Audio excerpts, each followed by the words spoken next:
Un suscriptor me mandó su experiencia, por su seguridad los nombres fueron cambiados y esto es lo que me escribió. Nunca debía haber cruzado ese umbral. Pero lo más aterrador no fue lo que encontré dentro de esa casa, sino lo que encontré dentro de mí. Mi nombre es Marcos. Tengo 34 años, trabajo en una empresa de logística, y hasta hace 10 meses era un hombre completamente normal. O eso creía. Todo comenzó cuando terminé con Celeste. Habíamos estado juntos 2 años. 2 años que, ahora que los pienso con la distancia que da el horror, fueron los más extraños de mi vida, aunque en aquel entonces yo los vivía como los más felices. Celeste era hermosa, sí, pero no era el tipo de mujer por la que yo normalmente perdía la cabeza. Era controladora, celosa, impredecible. Podía pasar de la risa al llanto en cuestión de segundos.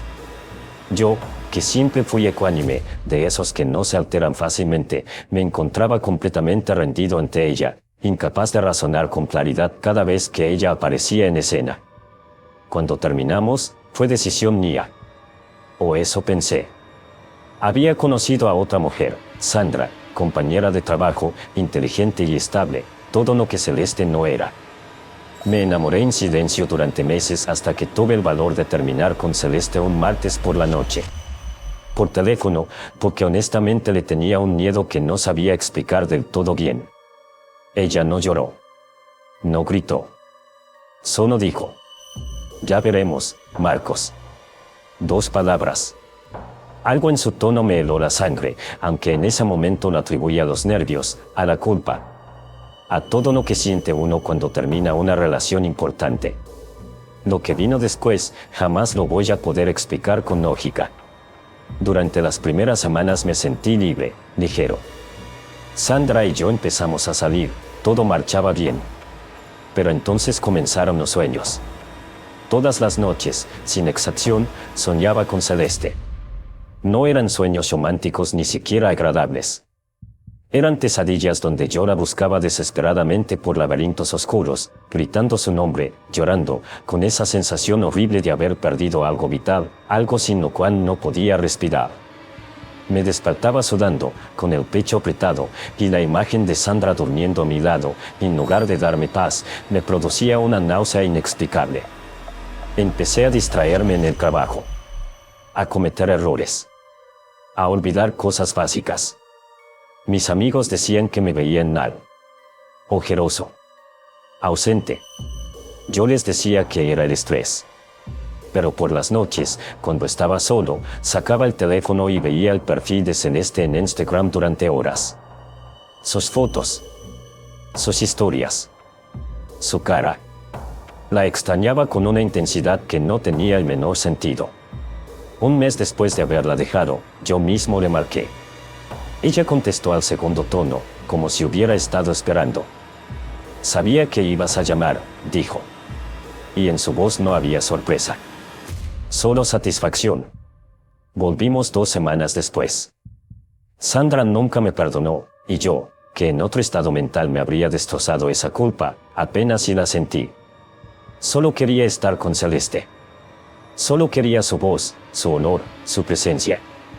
Era como una sed que no podía calmar de ninguna otra manera. Vivimos juntos durante 1 año y medio más. Y durante ese tiempo, debo ser honesto, fui completamente feliz. O algo que se sentía como felicidad. Ahora entiendo que no era lo mismo. Era más bien una ausencia de angustia. Como cuando dejas de rascarte una herida y el alivio te parece placer. Pero Celeste cambió. Sutilmente al principio. Empezó a llegar tarde, a contestar el teléfono en la otra habitación, a sonreír con una sonrisa nueva que yo nunca le había visto antes, una sonrisa que no era para mí. La confronté varias veces. Ella lo negaba todo. Hasta que un día, sin ningún drama, llegué a casa y encontré la mitad de su ropa desaparecida y una nota sobre la cama. Me cansé. "No me busques". 5 palabras esta vez. Y entonces comenzó el infierno de verdad. Si durante el primer abandono yo había sufrido sueños y melancolía, esto fue otra cosa completamente distinta. Fue como si me arrancaran algo del pecho con las manos. No podía comer. No podía dormir. Perdí 5 kilos en 2 semanas. Me ausenté del trabajo sin dar explicaciones. Me senté durante horas en el sillón de mi sala mirando la pared, absolutamente incapaz de procesar que ella se había ido. Mis amigos se asustaron. Mi madre vino a verme y me encontró en tan mal estado que lloró. Nadie entendía qué me pasaba. Yo tampoco lo entendía. Fue mi amigo Rodrigo quien, después de un mes de verme así, dijo algo que cambió el rumbo de todo. Marcos, hermano, esto no es normal. Esto no es un desamor. Yo he visto esto antes. Mi tío estuvo igual hace años. Habían trabajado sobre él. No le creí. No al principio. Yo era un hombre racional, universitario, de esos que ven los rituales como folclore pintoresco para personas sin educación. Le dije que exageraba, que solo necesitaba tiempo. Pero pasaron otras 2 semanas y yo seguía igual. Peor, incluso. Y entonces tomé la decisión más oscura de mi vida. Si alguien le había hecho algo a mí, yo le iba a hacer algo a ella. Rodrigo me contactó con una mujer. No me dio muchos detalles, solo una dirección en la colonia Tepito y un nombre, Doña Consuelo. Me dijo que no le preguntara su apellido, que no le tomara fotos, que llegara a las 9 de la noche y que llevara algo de Celeste, ropa, cabello, lo que pudiera conseguir. Tenía una camiseta de ella olvidada en mi cajón. La guardé en una bolsa de plástico y esa noche, con las manos temblando y un miedo que traté de convencerme era solo vergüenza, tomé un taxi hacia la dirección que Rodrigo me había dado. La casa era un vecindario viejo, de esos que tienen el olor del tiempo impregnado en las paredes. Una sola bombilla amarillenta iluminaba la entrada. Toqué 2 veces como me habían indicado. La mujer que abrió tenía aproximadamente 70 años, el cabello completamente blanco recogido en un chombo apretado, y unos ojos oscuros, profundos, del color del petróleo. Vestía completamente de negro. Me miró de arriba a abajo sin decir nada durante lo que me parecieron varios segundos eternos. «Entra», dijo finalmente. El interior olía a copal, a hierbas que no supe identificar, y a algo más pesado, más animal, que me revolvió el estómago. Había velas por todas partes, fotos en altares, frascos con líquidos oscuros en repisas de madera. Me indicó que me sentara frente a una mesa pequeña cubierta con un mantel rojo. Ella se sentó del otro lado, cruzó las manos sobre la mesa y me miró sin pestañear. «¿Qué quieres?», le expliqué. «Celeste. El abandono. El sufrimiento que no cedía. Que quería que volviera, que si no podía hacer eso, al menos quería que sufriera como yo estaba sufriendo». Las palabras me salieron feas, lo supe mientras las decía, pero en ese punto yo ya no me reconocía en el espejo y eso me importaba menos de lo que debería. Doña Consuelo no movió un músculo mientras yo hablaba. Cuando terminé, extendió la mano. «Dame lo que traes de ella». Le entregué la bolsa con la camiseta. Ella la sacó sin tocarla directamente, sosteniéndola por las esquinas, y la extendió sobre la mesa. La observó. Pasó los dedos por encima de la tela sin tosarla, como si leyera algo invisible impreso en las fibras. Y entonces su expresión cambió. No fue un cambio dramático. No fue que se asustara ni que gritara. Fue más sutil, y por eso más aterrador. Sus cejas se contrajeron apenas. Sus labios se apretaron. Sus ojos del color del petróleo se levantaron lentamente de la camiseta y se clavaron en mí con una expresión que tardé varios segundos en descifrar. Era lástima. «Pon tus manos sobre la mesa», dijo. Obedecí. Ella posó sus dedos sobre mis muñecas. Sus manos estaban frías, notablemente frías para el calor de esa habitación repleta de venas. Cerró los ojos. Permaneció así durante quizás un minuto entero, en silencio absoluto, mientras yo me quedaba paralizado sin saber si debía hablar, moverme, irme. Cuando abrió los ojos, retiró sus manos despacio. «Muchacho», dijo con una voz que ahora era casi gentil. «Esto que sientes por esta mujer, no es amor». «Ya lo sé», respondí. «Por eso vine». «Para. No me interrumpas. Esto que sientes no es amor porque a ti ya te trabajaron. El cuarto pareció enfriarse 5 grados de golpe. ¿Quién es una liga? Señaló hacia mi pecho, al centro exacto. Aquí. La siento desde que entraste. Es vieja. Tiene 2, quizás 3 años. Me quedé sin palabras. Alguien hizo un trabajo sobre ti hace tiempo. Un amarre fuerte, de los que usan raíz y sangre. No cualquiera puede hacer eso. Hizo una pausa. Es trabajo de alguien que sabe lo que hace. Eso es imposible, dije, aunque mi voz sonó hueca. Yo nunca, nadie me habría. ¿Cuándo empezaste a sentir que no podías vivir sin ella? La pregunta me pegó en el pecho como un puño.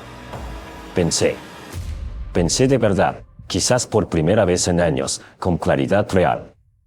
Y recordé que al principio de nuestra relación yo no había estado tan loco por Celeste. Que durante los primeros meses la veía como una mujer interesante pero con demasiado drama, que incluso le había dicho a Rodrigo que no creía que fuera para mí. Recordé exactamente cuando cambió todo, después de un fin de semana que Celeste me invitó a la casa de su abuela en el Estado de México. Una señora mayor, reservada, que me había dado de comer un caldo con hierbas que me supo extraño, y que Celeste había insistido en que terminara. 3 días después de ese fin de semana, yo era otro hombre. La abuela, escuché mi propia voz decirlo, tan bajo que casi fue un susurro. Doña Consuelo no dijo nada. Pero tampoco negó nada. ¿Puedes quitármelo?, pregunté. Y fue entonces cuando ocurrió lo que convirtió esa noche en la más aterradora de mi vida. Doña Consuelo se levantó lentamente. Caminó hacia una de las repisas de frascos y estuvo de espaldas a mí durante varios segundos. Cuando se volvió, traía en las manos una botella pequeña de vidrio oscuro y un atado de hierbas secas. Colocó todo sobre la mesa y se sentó nuevamente. Me miró durante un momento que se sintió interminable. Y entonces dijo algo que no he podido olvidar desde esa noche. Algo que escucho todas las noches antes de dormirme. Algo que ha cambiado para siempre la manera en que me veo en el espejo. Puedo intentar quitártelo. Pero hay algo que debes saber antes de que lo haga. Me incliné hacia adelante. El amarre que te hicieron, hizo una pausa larga, como eligiendo las palabras con cuidado, fue pagado. ¿Pagado? ¿Qué quiere decir? Que para atar un alma tan fuerte se requiere una ofrenda. Algo de valor. Y la persona que hizo este trabajo cobró esa ofrenda. Sus ojos no me soltaban. Cuando yo corte esta liga, muchacho, la deuda sigue existiendo. No desaparece. Solo queda suelta. ¿Qué tipo de ofrenda?, pregunté, aunque algo en mí ya no quería escuchar la respuesta. Doña Consuelo bajó los ojos hacia la botella oscura sobre la mesa. Años, dijo en voz muy baja. Los trabajos de liga fuerte se pagan con años de vida. El silencio que siguió fue absoluto. Solo la llama de las velas moviéndose sin viento. ¿Años de quién?, pregunté. ¿De quién solicitó el trabajo? Celeste. Celeste le había pagado a su abuela, o a quién sabe quién más, con sus propios años de vida para atarme a ella. Y cuando la cuenta comenzó a cobrarle demasiado, cuando el peso de esa deuda empezó a hacerse sentir en su cuerpo, en su vitalidad, en su energía, ella me había dejado. No porque se hubiera cansado de mí, sino porque seguir conmigo le estaba costando demasiado. ¿Ella lo sabía?, pregunté, aunque mi voz ya no sonaba como la mía. Siempre lo saben. Me quedé mirando la vela que parpadeaba entre nosotros durante lo que pudo haber sido 1 minuto o 1 hora. Pensé en todas las veces que Celeste me había mirado con algo que yo interpretaba como amor y que quizás era culpa. Pensé en las veces que la había visto envejecer sutilmente durante el último año, perder peso, tener ese cansancio en los ojos que yo atribuía al trabajo. Pensé en su nota sobre la cama. Me cansé. No era metáfora. ¿Cuántos años le tomó?, pregunté. Doña Consuelo no respondió de inmediato. No lo sé con certeza. Depende del trabajo. Depende del alma que se ató. Sus ojos oscuros me miraron con esa misma expresión de lástima. Pero un amarre como el tuyo no es barato. Me puse de pie. No sé muy bien por qué. No tenía plan, no tenía a dónde ir, solo supe que no podía seguir sentado en esa silla dentro de esa habitación con el olor a copal y a cera quemada y esa mujer mirándome como si me estuviera midiendo para un ataúd. ¿Y si no me lo quitas?, pregunté desde donde estaba. Si lo dejo como está, la liga seguirá. Seguirás sintiéndola. Seguirás buscándola. Aunque no quieras. Aunque lo intentes. Los años que ella pagó ya fueron tomados. El trabajo está hecho. Solo puede deshacerse, no anularse. ¿Y si la busco? Si vuelvo con ella, ella no va a volver. Por primera vez en toda la noche, algo en el tono de Doña Consuelo se volvió más plano, más definitivo, como la tapa de un cajón al cerrarse. Ya pagó demasiado. No va a arriesgarse otra vez. Recogí mi chaqueta del respaldo de la silla. ¿Cuánto le cobro?, pregunté. Esta consulta no tiene costo. Me detuve. ¿Por qué? Doña Consuelo cruzó de nuevo las manos sobre la mesa. Me miró con esos ojos de petróleo que no parpadeaban. Porque tú no viniste aquí a hacerle un mal a esa mujer. Viniste porque está sufriendo y no entiendes por qué. Una pausa. Y eso no tiene el mismo precio. Salí a la calle. La noche estaba fría. El aire olía a escape de coche y a tortillas de una taquería cercana, sonidos y olores completamente ordinarios del mundo real. Y sin embargo yo me sentía como si acabara de regresar de un lugar al que no tenía manera de volver ni de olvidar que había visitado. Caminé durante 2 horas antes de llamar un taxi. Han pasado 4 meses desde esa noche. Sigo sintiendo la liga, como dijo Doña Consuelo. Un jalón suave pero constante en algún lugar del pecho, como una costura que nunca termina de cerrar. Pienso en Celeste menos que antes. Pero la pienso. Sueño con ella a veces. Ya no siento rabia. Solo siento algo que no sé nombrar exactamente. Algo entre la compasión y el horror. Porque Celeste, quien quiera que sea ahora, quien quiera que haya sido siempre, pagó algo que no pude recuperar para tenerme. Y yo, que fui la víctima de todo esto, estuve a punto de ir a hacerle exactamente lo mismo. A veces me pregunto si eso también era parte del amarre. A veces me pregunto si Doña Consuelo sabía más de lo que me dijo. Y a veces, en las noches en que el jalón en el pecho se siente más fuerte que de costumbre, me pregunto si alguna vez voy a ser completamente libre. O si la deuda que alguien pagó por mí, sin pedirme permiso, sin avisarme, ya tiene mi nombre escrito en algún lugar que yo no puedo ver. Y que algún día, alguien vendrá a cobrarla. Eso fue lo último que pensé la noche. Que alguien tocó a mi puerta. A las 3 de la mañana. 3 golpes. Lentos. Y del otro lado, en el silencio que siguió, escuché una voz que conocía demasiado bien. Marcos. Ya es tiempo de pagar.